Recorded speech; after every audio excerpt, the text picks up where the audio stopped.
Hello everybody, and a huge warm welcome to Telford College's third webinar. Today's webinar is all about interview techniques, and we're so glad that so many of you have been able to join us today. If you haven't joined us on our previous webinars we've done one on apprenticeship so far and on CV writing and skills, then you can still view these on the college website.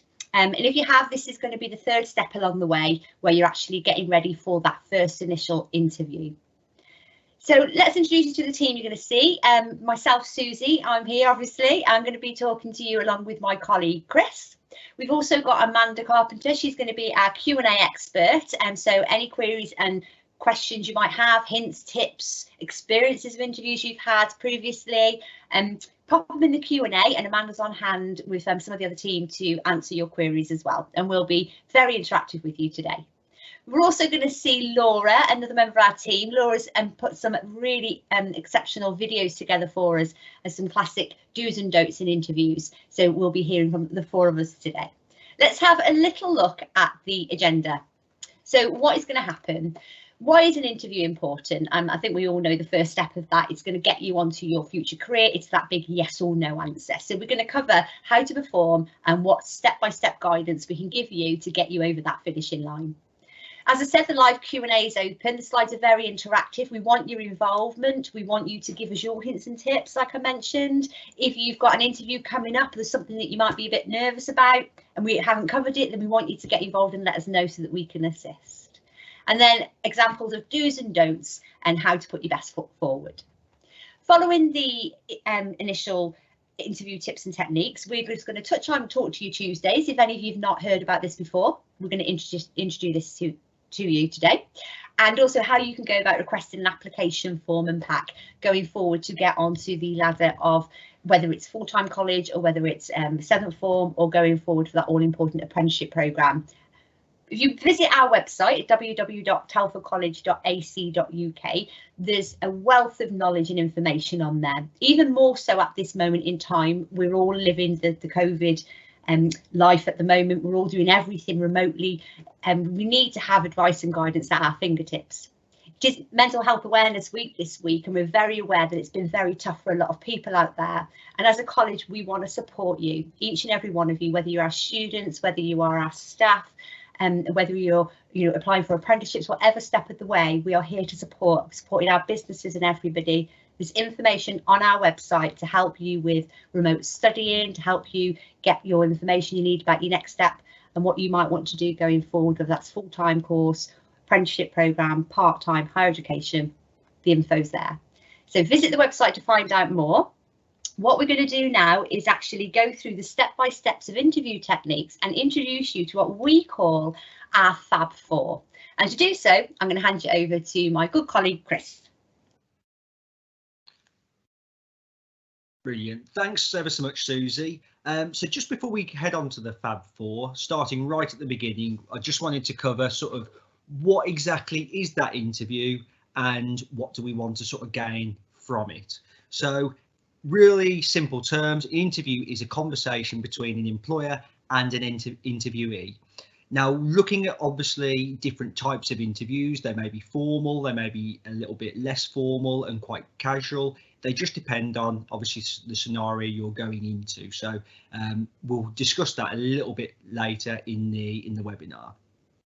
Ultimately, what you want to do is get or showcase your skills, your education, all the work experience that you have previously, making sure the employer really understands why you're such a good candidate.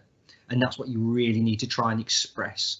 And some of these hints and tips will give you that platform to be able to do that a little bit more successfully, hopefully. That successful interview, it's what it says there. It's the difference between getting the position, a job role, an apprenticeship, work experience, or obviously not being considered for the role. So really important, that interview stage and obviously being successful. Obviously, as well as the interviewer asking you questions, it's your chance to get a snapshot of the company that you're going into and the experience of whether that role is suitable for you and whether the environment of the employment is going to be a really good fit for what you want. So Really important that it's that two-way process within the interview, and try and keep that in mind. So moving forward onto the Fab Four, as Susie mentioned, we've split it up into sort of different sections to have a little bit of a think about and to keep in your thoughts. So we're going to have a look at how to prepare for an interview. We're going to look at how to answer questions using that positive body language as an extra help of how you communicate it, and also how to present yourself. If you've got any questions or queries throughout when we cover these Fab Four, obviously, like Susie said, in the questions, in the Q&A box, pop those questions and comments as they come up.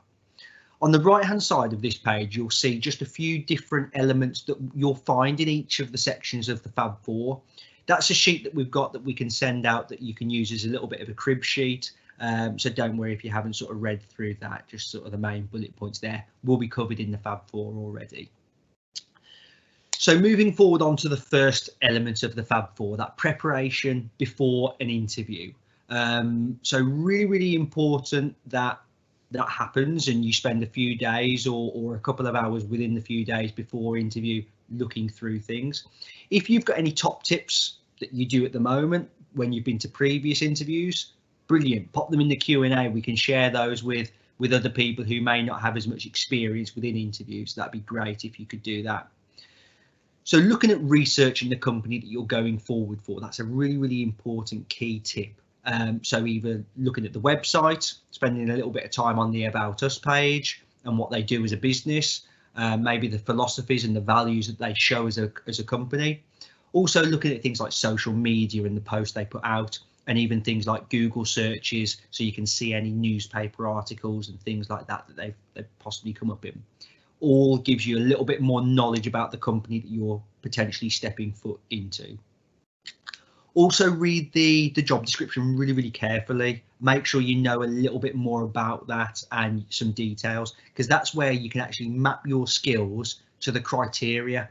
And when an employer is asking you, maybe why you're the right person for the job role, you can use specific examples. So just having that attention to detail and going through it in more depth is really important as well.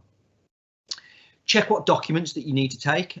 So any ID, any other formats, things like DBSs if you have those. Again, when Telford College are putting you forward for maybe an apprenticeship, we'll talk to you and we'll liaise with you about what you need to take. But obviously double check them at any time. Also prepare questions for the interviewer. Really important to know that you're really enthusiastic about the job role. So when you've done your research and when you've looked at the job description, that may fire lots of different questions that you're able to maybe write down on a pad of paper and take into interview with you. Any positive questions that again are going to make sure that you are prepared and you're coming across like you're really enthusiastic to be considered for that job role. Plan your route. So if you're driving, think about any roadworks that may be about at the moment, any places that have sort of congestion quite a lot of the time. Think about the parking, and again, maybe even check out whether they've got on-site parking or whether you need to park a little bit further away and walk into the location. If you're on public transport, again, evaluate that cost. Think about where that bus or that train is going to drop you, and then obviously the route to the employer from there. Study your CV. That's probably the last tip and a really good one for preparation. The employer will probably just have, or the most they'll have to go on is your CV, and they'll ask you questions about that. So if you're really familiar with your CV, what you've got on it and what you want to showcase about yourself, if you can back those points up with really good examples, that's a key thing to get within your preparation to make sure that you're comfortable with that. And you can come across confidently and fluently when you do that because you are prepared.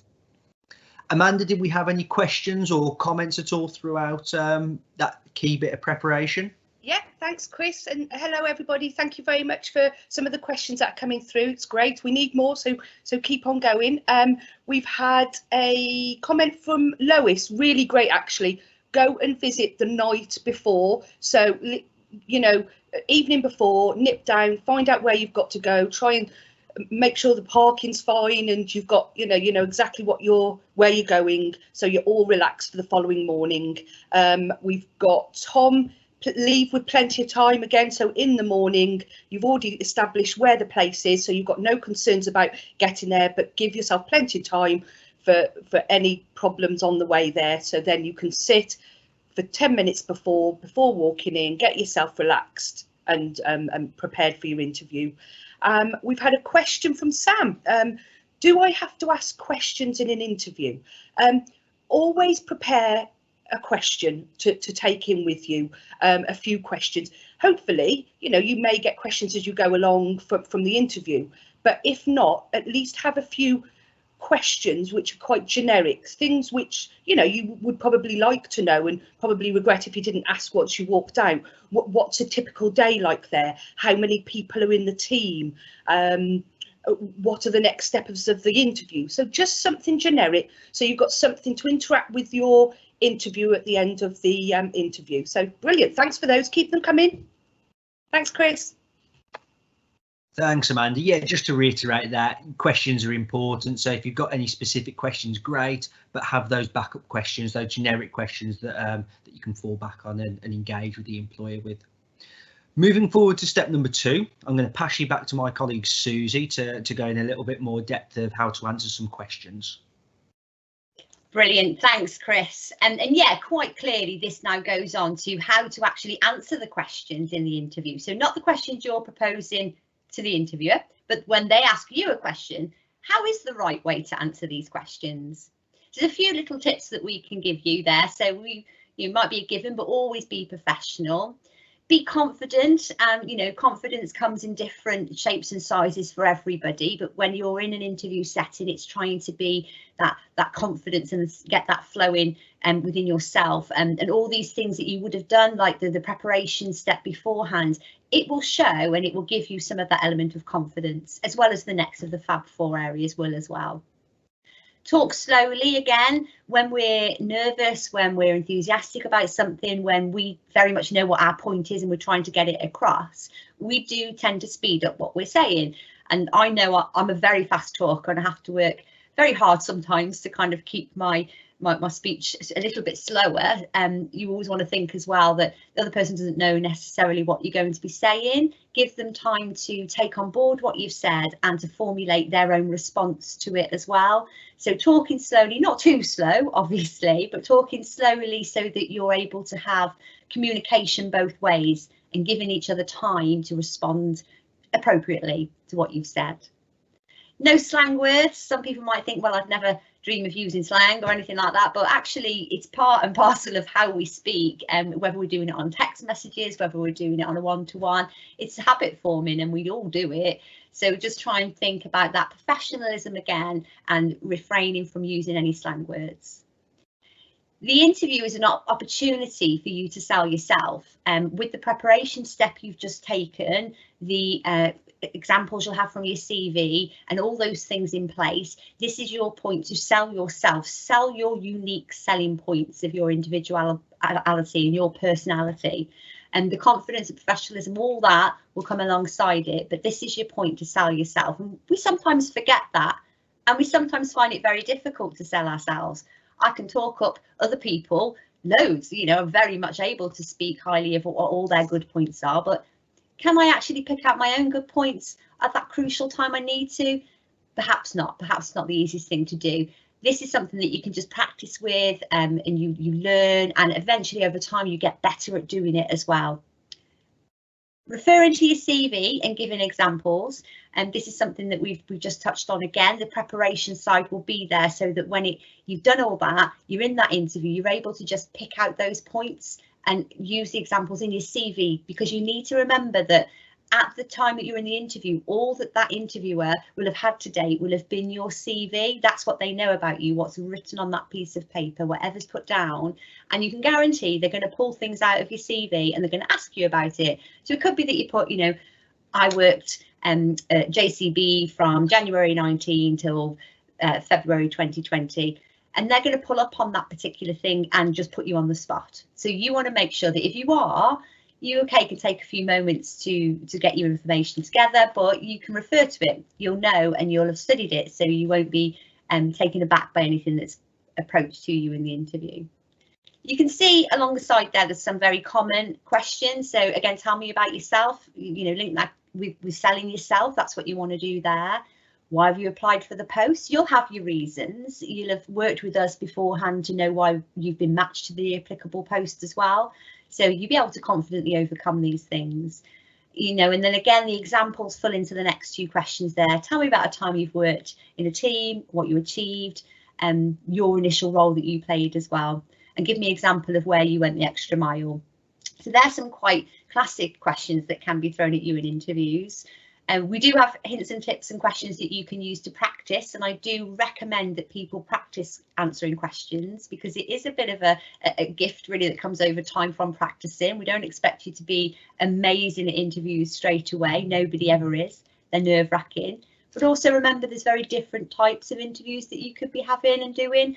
So it might be that you're on a one-to-one, it might be you've got a panel, it might be a bit more relaxed, and we'll be able to prep you beforehand so that you're fully able to answer your questions in the appropriate way. So if you've got any examples or of questions that you maybe have had, or if you need any extra help, pop them in the Q&A, and we'll have a little look at those. We're going to move on to the next slide, and what we've got here is Laura has prepared for us two videos. One of them is not a very good example, and one of them is a good example of the answer to the question at the top. So within the job description, they put, we're looking for somebody with passion and ambition to succeed and uphold the company's status as a leading branch within the area, who wants to build a career in property sales and lettings. This is a fast-paced role, therefore you must be naturally organised and work efficiently, both as part of a team and as an individual. So we've taken that question and that part of the job description, and we've answered it in the following two ways. So let's see if you can notice some of the things that we don't do quite right and some of the things that we do right, and pop them in the Q&A. So let's watch the first video. I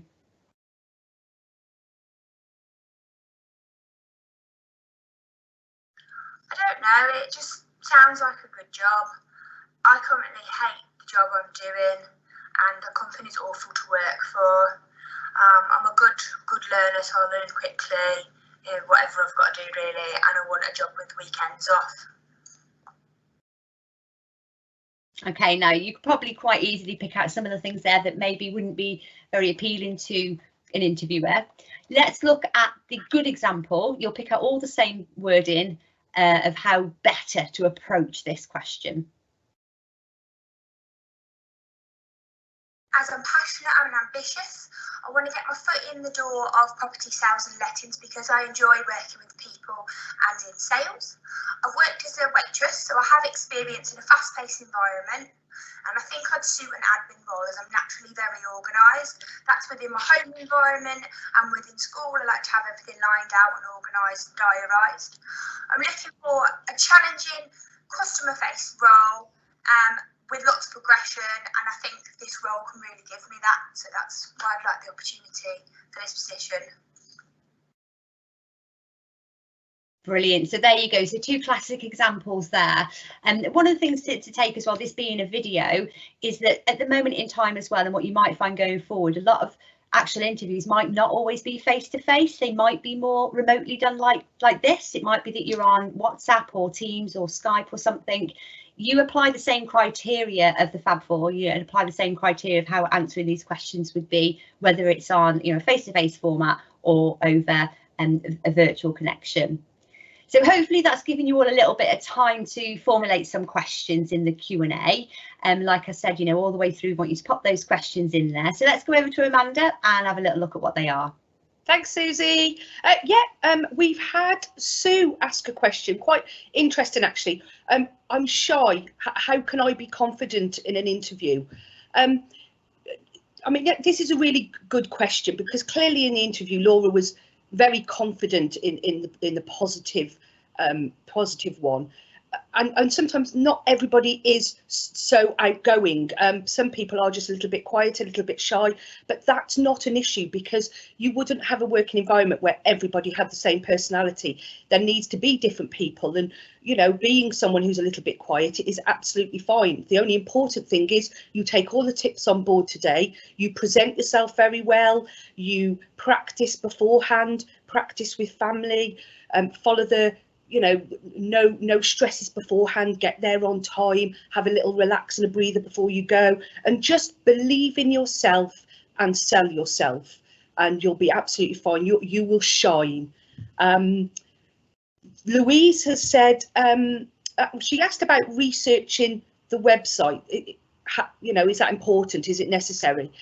Absolutely, it is necessary to have a look at a website. I've had situations where people have been for interviews, they've been unsuccessful based on the fact they didn't look at the website. Everything else in the interview was fantastic, but they didn't put that effort in to find out a little bit about the business. We're not asking you to go in and find out when it was if it first was set up, or who the managing director is, but just to know a little bit about the business. Go into the about, read what they do, maybe look at the meet the team, see how many people work there, just a little bit of background about, so you're going into a business knowing what they do. So thank you very much, Louise and Sue, for those questions. Fantastic, keep them coming. Thanks, right, Susie. there you go then. So you know, yeah, absolutely, keep the questions coming there. Thanks for that, Amanda. We've just talked about the different ways that we can, you know, answer the queries and questions. Hopefully you've picked up a couple of tips from that as well. Always remember that, you know, you might not necessarily be successful on the first interview, you might very well be. The point is that each time you're going to get a bit of feedback, you can get a bit of something that you can work on to be able to then go forward and improve your interview techniques. What we're going to do now then is look at the next step of the Fab Four, and to do so I'm going to hand you back over to Chris. Thanks, Chris. Thanks, Susie, that's great. So yeah, now we've looked at the preparation and how to answer questions, we're just going to have a little bit of time looking at you know, that body language and how to deliver the answers and how to speak to the interviewers who are obviously you know, searching for the right candidates. So it's positive body language. Now, when we consider body language, we're looking at, you know, posture, being nice and smart, you know, not slouching down, but we're looking at also eye contact, facial expressions, positive gestures, tone of voice as well changing, and obviously sounding positive and enthusiastic. If you've got any questions on body language, again, you know, feel free to pop those in the Q&A, and we'll hopefully try and give you a few hints and tips on what to keep in mind at interviews. So positive body language, those movements, gestures that show you're engaged, show you're interested, approachable and open, anything that makes you come across really enthusiastic and that little air of confidence. Amanda said about obviously different levels of confidence. You know, that's fine, because everyone has their different personality, and body language is going to slightly change, but ultimately, again, we'll give you the right advice, and hopefully we're sending you through to the right sort of job roles to match your personality as well. So looking at positive body language, Laura's done us a few images there. So you can see in the top two, we've got eye contact, smile. You can see in the bottom one there, that head tilted slightly to the side, and that's a key identifier of listening and being engaged and taking an interest in what somebody's saying. So little things like that are fantastic. When we're looking at negative body language and things to sort of stay away from, it's that defensive body language that we mean there. So anything that shows insecurity, being closed off, unapproachable, hostile or disinterested, and you can see the examples there that Laura's done. So those arms folded, just looking like she doesn't really want to be there and maybe a bit bored, and obviously not maintaining eye contact in those bottom two photographs. So again, those are just things to try and keep in mind with those nerves kicking in. Hopefully it's just something to think about and try and get some of those positive body language aspects into your interview as well. Some of those hand gestures that are going to make you sound enthusiastic, and that tone of voice, which I mentioned as well. Talking with passion and talking with that confidence if you can. So did we have any questions about the body language, Amanda? Yeah, thanks, Chris. We've got some tips about, again, somebody mentioned smiling and being important, and let your confidence show in your face. So that's a critical one. Even if you feel nervous inside, don't worry, but just show yourself confident on the outside that you're engaged and listening, and just help you to be memorable to the employer. Nod your head. This is another great one. Nod your head as you're talking or listening, so you're engaged, so they understand that you're, the interviewer can see that you're listening and engaged in conversation. We got a question about feedback on an interview. Are you likely to get feedback on your body language? Absolutely. Employers come back to me all the time with feedback on apprentices' interviews, and it's one of the main things they mention is, they were a little bit disengaged. It didn't look like they really wanted the job, but actually when I've spoken to that person, it's been completely the opposite. So your body language can really give an impression. So thank you, keep them coming. I love these questions. Thanks, Chris. Thanks, Amanda. So yeah, confidence comes up all the time, and that's something that we can help with that feedback for. So as Susie mentioned, if you're not successful for the first interview, we're looking at that second and trying to make those little improvements. So yeah, it's all practice at times, depending on your experience as well. So if we look at the next slide, what we've got is a couple of videos, just obviously going into a little bit more depth on that body language and giving some real examples.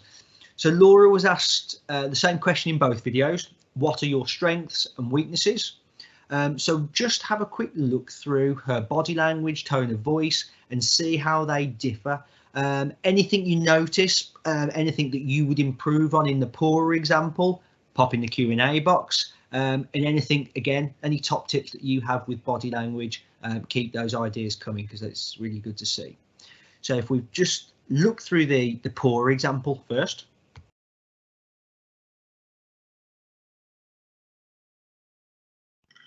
My strengths are that I'm driven and very organised, and I can take initiative or incentive quite well. My weaknesses are I don't have sales skills, or I'm quite self-critical, but I can work on those with the company, I suppose. Brilliant. So you can sort of see there, and you've probably picked some characteristics up there. Not too much eye contact. Didn't really seem sure in herself, particularly, and didn't have that little bit of confidence to answer the question with too much confidence there. If we look at the difference between the good example, we'll have a quick look at that one now, and keep firing in those differences if you notice anything in the Q&A box. My strengths are that I'm very organised and driven, and also I can use my initiative really well in lots of circumstances. My weaknesses are that I don't have very many sales skills, and probably that I'm quite self-critical, but that is something I want to work on and improve in your company.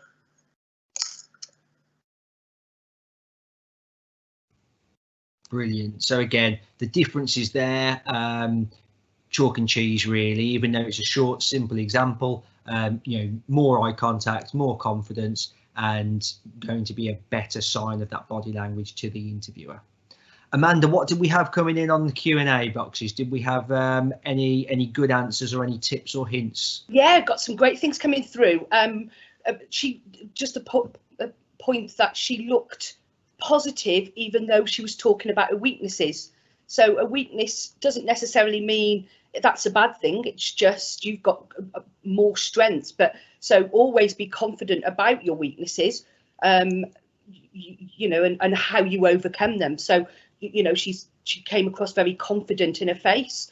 The first, they were pointing out that she looked bored and unprepared on the first one. So yeah, definitely a difference there. in the 2 interviews.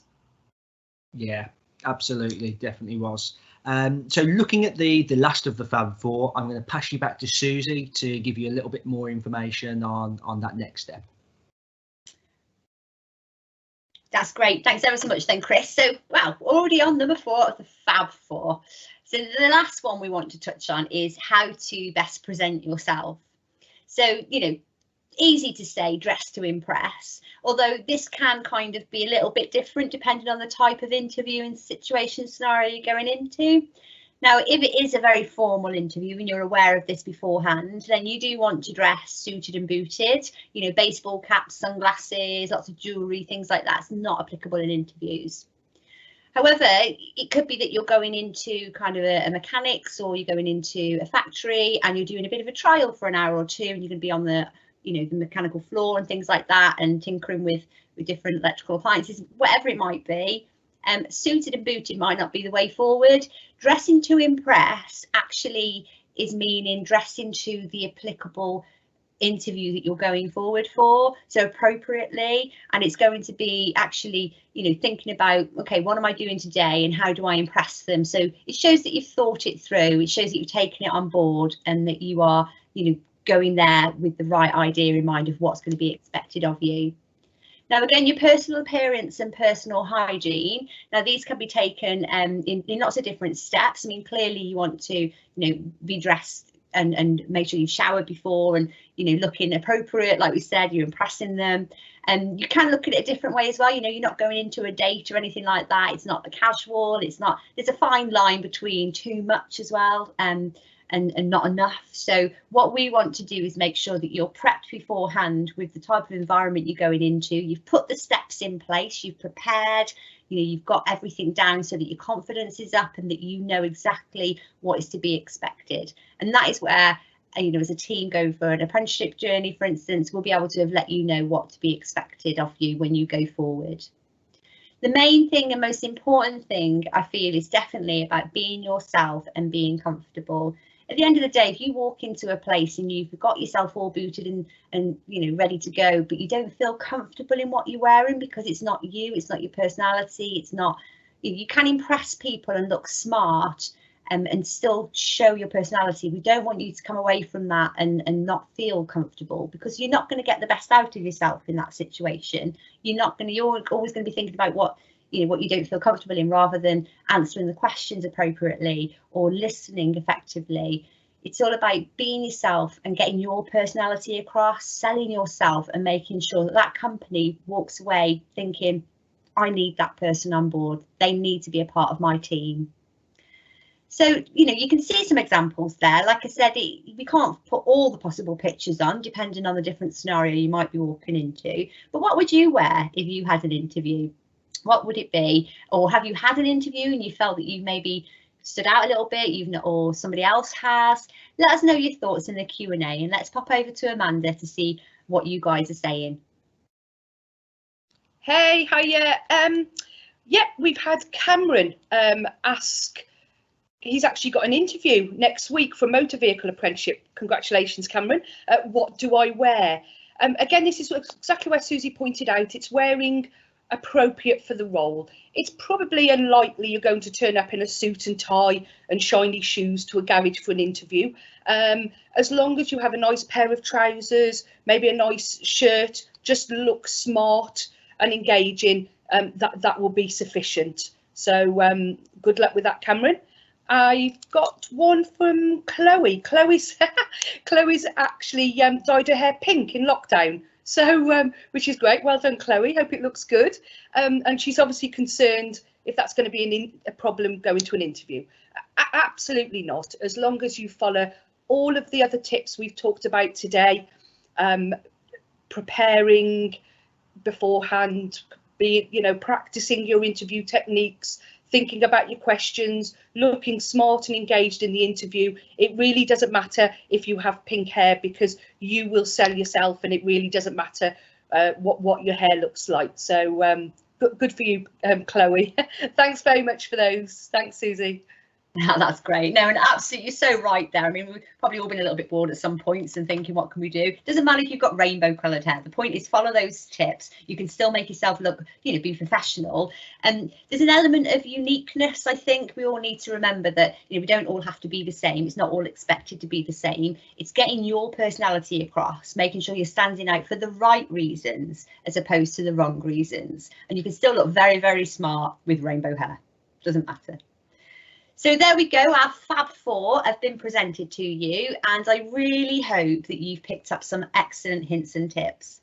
If you've got a query or question that's not yet been answered, or you've been too afraid to pop it in the Q&A, or not wanted to, or not felt that it was sufficient enough, there's no question that's not.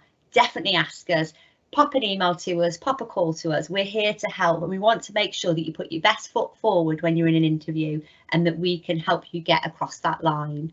The main tip I will say is practice, practice, practice. Role play if you can with other people, and make sure that you've done, you know, looked at all those things from the Fab 4 and put them in place beforehand. And you definitely will be a step ahead of the game if you do so. So I hope that you've enjoyed and taken some things on board. It's been a pleasure to have you all with us again today. Just a couple of things we want to just approach on before we do finish and say our goodbyes. And to do so, I'm going to hand you back over to Chris. Thanks. Thank you, Susie. So yeah, what to do next if you're interested in an apprenticeship? So all information is on the website, so you can see that at telfordcollege.ac.uk/apprenticeships. And as Susie mentioned earlier, there's a wealth of different things that you can have a look at and sort of search through there. If you want to apply, email the CV to apprentices@telfordcollege.ac.uk. And we'll reply to you with a quick application form to fill out and liaise with one of the members of our team there. If you'd like any other help, if you have any queries or just want to go into a little bit more depth into anything at all, really, that's where our Talk to Us Tuesdays are perfect. Absolutely brilliant thing. If you'd like to do that, book a slot and we'll pop an appointment in for a Tuesday, and you can do that by emailing laura.rogers@telfordcollege.ac.uk. Okay, so anything you need, feel free to get through to one of our team. Thank you ever so much for joining us. If you have missed out on any of our last 2 webinars, securing an apprenticeship and our CV workshop, those are available online and on our website and the YouTube channel at Telford College.